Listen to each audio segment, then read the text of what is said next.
Ah, it's spring. So what does that mean? Spring cleaning, of course.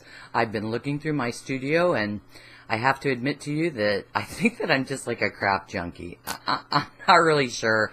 It's very hard for me to get rid of things. I did happen to find a huge hat box, which I like the hat box because I want to decorate it. This was given to me by a friend. But inside of it is skeins and skeins of the coolest.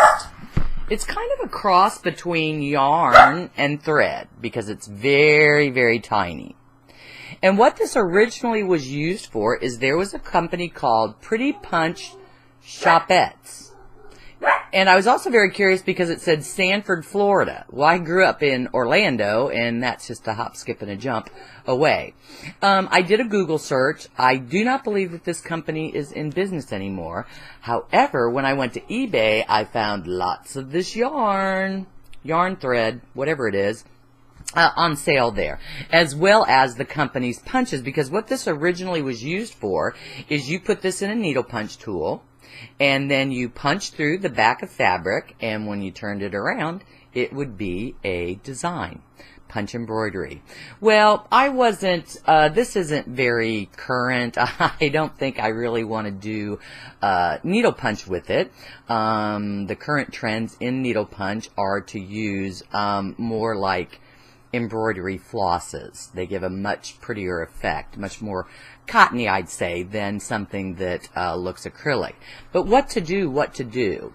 I decided that I was going to get out my Clover pom-pom makers and see what kind of pom-poms these guys made. And this was very interesting. As a pom-pom, it was very thin. You would have to use way too much yarn than the template is made up for. Almost impossible to get a pom-pom out of these. But when I flattened them, I thought it looked very much like a flower.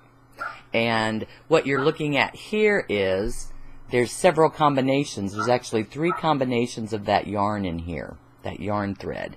And then I made teeny tiny ones, which I'm going to place in the center, and that will become a flower.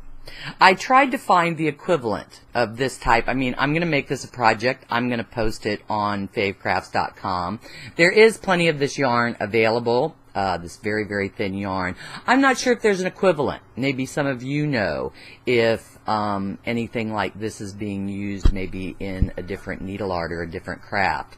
But I'm glad I didn't throw it out because now I found something really cool to make, some flowers. I think I'm going to make them into pins and also place a few on card fronts. I think that'd be very pretty.